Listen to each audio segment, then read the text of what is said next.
अब train late होने की चिंता छोड़िए और रेलवे स्टेशन पर बने लाखों रुपए के सेल्फी बूथ पर पीएम मोदी के साथ सेल्फी लीजिए। सरकार हर साल आपसे टैक्स और कुछ दूसरे चार्जेस के रूप में पैसे लेती है और ऐसा कहा जाता है कि इन्हीं पैसों से देश का डेवलपमेंट होता है। गरीबों को कई तरह की सुविधाएं दी जाती हैं। तो चलिए देखते हैं कि वास्तव में सरकार आपके पैसों का इस्तेमाल आखिर कहां करती है। सेंट्रल रेलवे भारतीय रेलवे के 19 जोनों में से एक है। इसका हेडक्वार्टर मुंबई में छत्रपति शिवाजी महाराज टर्मिनस में है। सेंट्रल रेलवे जोन के प्लेटफार्मों पर करीब 20 परमानेंट सेल्फी पॉइंट बनाए गए हैं। एक सेल्फी पॉइंट की लागत है 6.2 लाख रुपए, यानी 20 सेल्फी पॉइंट की कुल लागत 1.25 करोड़ रुपए है। इसके साथ ही 32 टेम्परेरी सेल्फी पॉइंट भी हैं। टेम्परेरी सेल्फी पॉइंट की कुल लागत है 1.25 लाख रुपए। तो इसके हिसाब से 32 सेल्फी पॉइंट की कीमत हुई 40 लाख रुपए। ये जानकारी आरटीआई के जवाब में रेलवे ने खुद दी है। इन सेल्फी पॉइंट में प्रधानमंत्री नरेंद्र मोदी का 3D मॉडल है। इसके साथ ही 2 कम बजट वाले कटआउट भी हैं। कुछ प्रॉप्स भी हैं जिनकी मदद से लोग मोदी जी के बगल में खड़े होकर सेल्फी ले सकते हैं। इन प्रॉप्स पर भी केंद्र और राज्य सरकार की योजनाओं, कार्यक्रमों या उपलब्धियों के बारे में बताया गया है।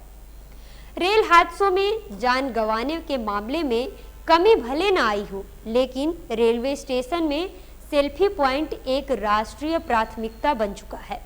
2 जून 2023 को ओडिशा के बालासोर जिले में बहनागा रेलवे स्टेशन के पास 3 अलग-अलग ट्रैक से आ रही ट्रेन दुर्घटनाग्रस्त हो गई। Coromandel express, Bengaluru Howrah superfast express और एक मालगाड़ी आपस में टकरा गई, जिसमें करीब 300 लोगों की जान चली गई। 13 जनवरी 2022 को पश्चिम बंगाल के अलीपुरद्वार में बीकानेर गुवाहाटी एक्सप्रेस के 12 डिब्बे पटरी से उतर गए, जिसमें 9 लोगों की मौत हो गई और 36 घायल हो गए। 23 अगस्त 2017 को दिल्ली जाने वाली कैफियत एक्सप्रेस के 9 डिब्बे उत्तर प्रदेश के औरैया के पास पटरी से उतर गए, जिसमें कम से कम 70 लोग घायल हो गए। 18 अगस्त 2017 को मुजफ्फरपुर में पूरी हरिद्वार उत्कल एक्सप्रेस पटरी से उतर गई, जिसमें 23 लोगों की मौत हो गई और 60 लोग घायल हो गए। 20 नवंबर 2016 को इंदौर पटना एक्सप्रेस 19,332 कानपुर के पुखराया के पास पटरी से उतर गई, जिसमें कम से कम 150 लोगों की मौत हो गई। वहीं 150 से ज़्यादा लोग घायल बताए गए। फिर 6 मई 2014 को उत्तर प्रदेश के संत कबीर नगर क्षेत्र में गोरखपुर एक्सप्रेस खलीलाबाद स्टेशन के पास रुकी हुई मालगाड़ी से जा टकराई, जिसमें 25 लोगों की मौत हो गई और 50 से अधिक घायल हो गए। हर दिन लाखों यात्री देश के अलग अलग रेलवे स्टेशन पर पहुंचते हैं। ऐसे में पीएम मोदी के व्यक्तित्व और उनकी उपलब्धियों को उजागर करने से उन्हें निश्चित ही राजनीतिक लाभ मिलेगा। जैसे हवाई जहाज में यात्रियों को सरकारी प्रचार सुनने पर मजबूर होना पड़ता है, इसमें मंत्री की प्राथमिकताएं बिल्कुल साफ कर दी गई हैं। रेल सुरक्षा में सुधार या पटरियों के लिए पर्याप्त स्लीपर बर्थ और सीटें उपलब्ध कराने के लिए बजट का उपयोग अधिक राष्ट्रवादी उद्देश्यों के लिए किया जाता है। ठीक उसी में से एक और खर्च शामिल हो गया है, पीएम मोदी के साथ तस्वीरें लेने के लिए सेल्फी बूथ का बनाना। 2023 के संसद बजट सत्र में सेल्फी बूथ में होने वाले खर्च की बात हो गई है।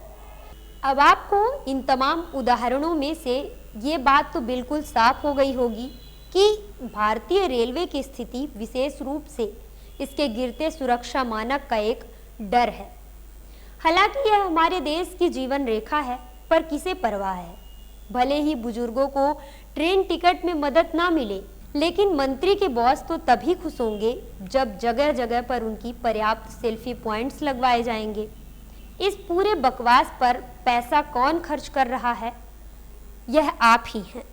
हमारे देश में रेल में यात्रा करके कौन अपनी जान जोखिम में डालता है, वो भी आप ही हैं। जब रेलवे अमीरों के लिए शानदार एसी आवास की सुविधा के लिए गैर एसी स्लीपर वर्थ की संख्या कम कर देता है, तो ट्रेन से यात्रा करने के लिए किसे गंभीर कठिनाइयों का सामना करना पड़ता है, वो भी आप हैं। ये कहना कोई गलत नहीं होगा कि हमारे देश की सरकार निसंदेह सूट बूट की सरकार है।